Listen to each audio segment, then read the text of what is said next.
Welcome to the Nyaya Shastra lecture series. This is Shambhavi and we are studying the contract law. This is the ninth lecture on contract law, so let's get started. Today we will study indemnity and guarantee. Definition of indemnity. अब ये जो topic है indemnity और guarantee ये बहुत easy और बहुत important topics हैं, तो इसे थोड़ा ध्यान से पढ़ना है. Section 124 of the Indian Contract Act 1872 defines a contract of indemnity as a contract by which one party promises to save the other from the loss caused to him by the conduct of the promiser himself or by the conduct of any other party. अब यहाँ पे क्या बोल रहा है कि एक ए है, ये है प्रोमिसर, एक बी है, ये है प्रोमिसी. प्रोमिसर और प्रोमिसी में मैंने डिफरेंस बताया. प्रोमिसर वो होते हैं जो प्रॉमिस करते हैं, प्रोमिसी वो होते हैं जिन्हें प्रॉमिस किया जाता है. अब यहाँ पे क्या बोलता है ए कि अगर इसके वजह से या किसी थर्ड पार्टी के वजह से बी को कोई लॉस होता है तो ए यहाँ पे उसका इंडेमनिफायर बनेगा और उसे कंपनसेट करेगा. अब यहाँ पे एसेंशियल एलिमेंट्स भी देख लेते हैं. टू पार्टीज मतलब ए और बी होना चाहिए, मतलब एक इंडेमनिफायर और एक इंडेमनिफाइड मतलब बी. तो ये यहाँ पे बोलता है two parties, indemnifier who promises to compensate and indemnified who suffers the loss. Second essential इसका होता है promise to compensate. There must be an assurance of protection from loss. यहाँ पे ए क्या करता है, एश्योरेंस देता है बी को कि कोई लॉस इसके वजह से या सी के वजह से होगा तो ये इसे कंपनसेट करेगा. Loss must be caused. The loss should result from the promisor's actions और थर्ड पार्टीज एक्शन. अब यहाँ पे क्या बोलता है कि जो लॉस होता है वो या तो प्रोमिसेस के एक्शन से होना चाहिए या फिर किसी थर्ड पार्टी के एक्शन से होना चाहिए. Lawful contract. The agreement must be legally valid. अब यहाँ पे एक एग्जांपल है, देख लेते हैं. A contracts with B to transport his goods. B takes insurance from an insurance company. अब ए कॉन्ट्रैक्ट करता है बी से एक ट्रांसपोर्ट के लिए और बी जो होता है ये एक इंश्योरेंस कंपनी से इंश्योरेंस लेता है. एलआईसी ले लेते हैं इंश्योरेंस कंपनी के लिए एग्जाम्पल में. If the goods are damaged the insurance company compensates B for the loss. अगर जो B के पास गुड्स है वो डैमेज हो जाते हैं तो इंश्योरेंस कंपनी B को कंपनसेट करेगी. Here the insurance company is the indemnifier and B is the indemnified. अब यहाँ पे दो केस लॉज भी है. Adamson versus Jarvis. The plaintiff and auctioneer sold goods to on the defendant's instruction, but the real owner sued him.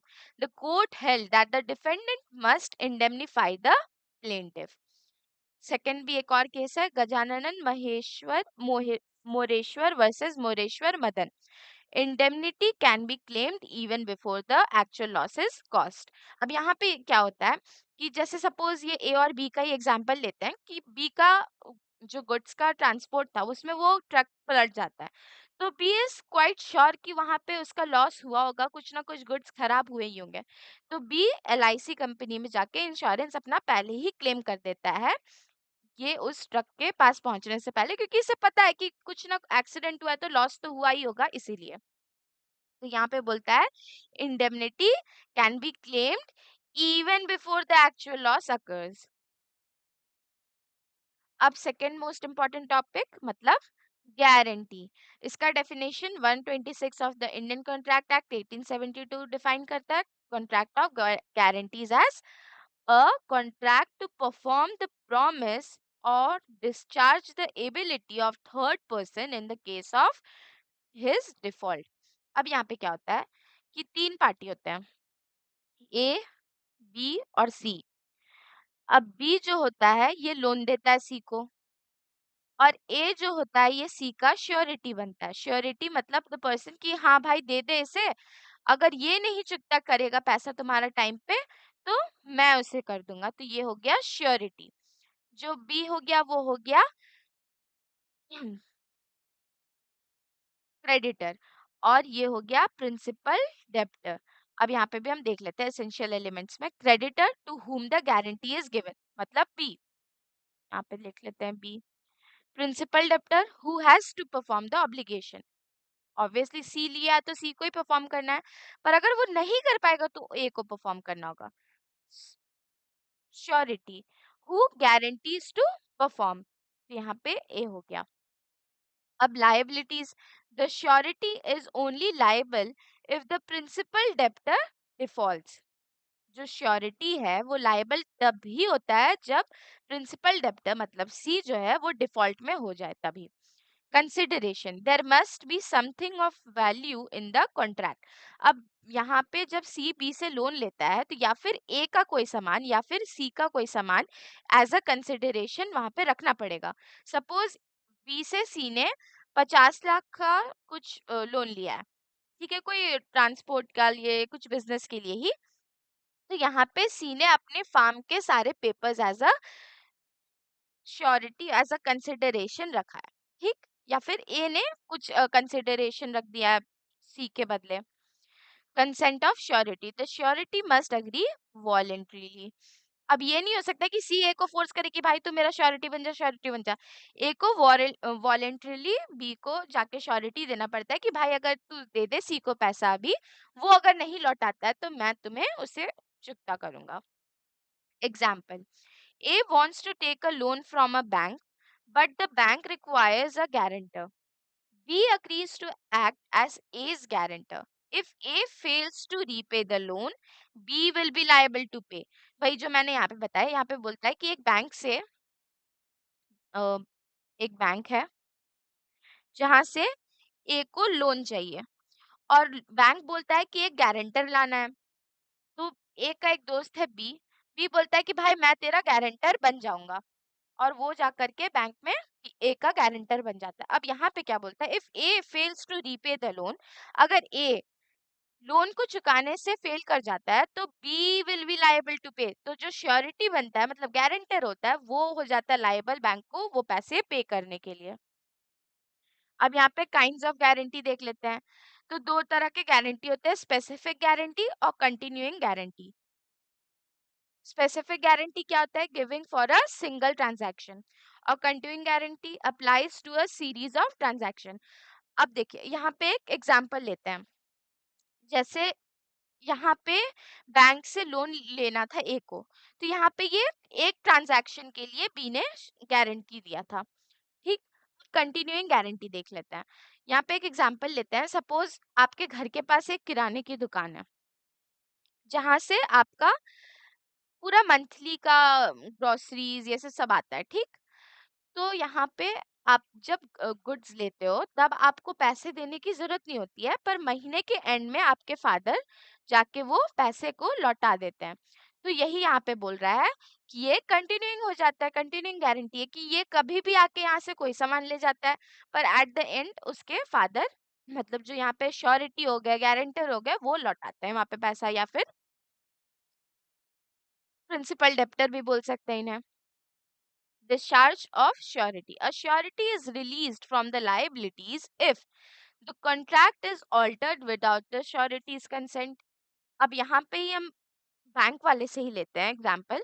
अब अगर ए का guarantor B बनता है यहाँ पे 50 लाख के लिए, अब अगर बी ए यहाँ पे रीअप्लाई करता है कि मैं ये 50 लाख में से अभी 10 लाख चुका देता हूँ और मुझे और 20 लाख का लोन दे दिया जाए, मतलब ऑल टुगेदर यहाँ पे 40 प्लस 20 60 हो जाएगा, 60 लाख का लोन चलने लगेगा। तो जैसे ही ये 50 से ऑल्टर हुआ मतलब 10 माइनस हुआ और यहाँ पे फिर 20 लिया गया, तो यहाँ से बी की लाइबिलिटीज खत्म हो जाती है।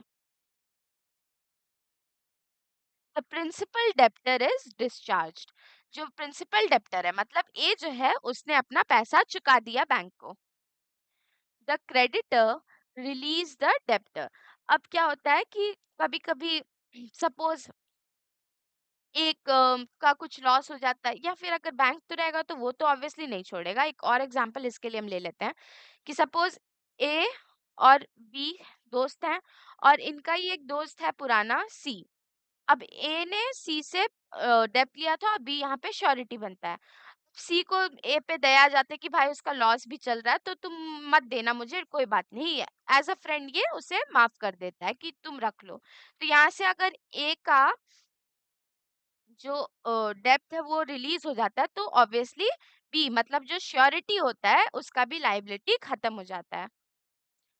Example, A wants to take a loan from bank, but the bank requires a guarantor. B agrees to act as A's guarantor. If A fails to repay the loan, B will be liable to pay. हमने पहले भी देखा ये। अब यहाँ पे ये case जो है Amritlal versus State Bank of Travancore, ये बहुत इंपॉर्टेंट केस लॉ है। I request you to read it. A contract of guarantee is not valid if there is no principal debtor liabilities. अगर a contract of guarantee is not valid if there is no principal debtors liability, अगर कोई principal debtor मतलब जो loan लेता है उसका कोई liabilities नहीं होता है, तो वो contract of guarantee is not valid. अब यहाँ पे की डिफरेंस देख लेते हैं इंडेमनिटी और गारंटी में। नंबर्स ऑफ पार्टीज, इंडेमनिटी में 2 पार्टीज होने चाहिए और गारंटी में 3, क्रेडिटर, डेब्टर और गारंटर मतलब श्योरिटी। और इधर टू इंडेमनीफायर और इंडेमनीफाइड होना चाहिए। अब नेचर ऑफ लाइबिलिटी कैसा होता है, जिसमें प्राइमरी लाइबिलिटी होता है, इसमें सेकेंडरी लाइबिलिटी होता है गारंटी का मतलब श्योरिटी का। when liability arises immediately upon the loss only if the debtor defaults. Scope क्या होता है, कवर्स ओनली लॉसेस और डैमेजेस। और यहाँ पे क्या होता है, covers both performance and payment obligations. I hope आपको ये समझ में आ गया होगा इंडेमनिटी और गारंटी और उनके बीच का डिफरेंसेस भी। That's all for today's video. Thank you for watching. Please like, share, comment and subscribe to our YouTube channel which is Nyay Shastra. We will continue in next lecture. Thank you.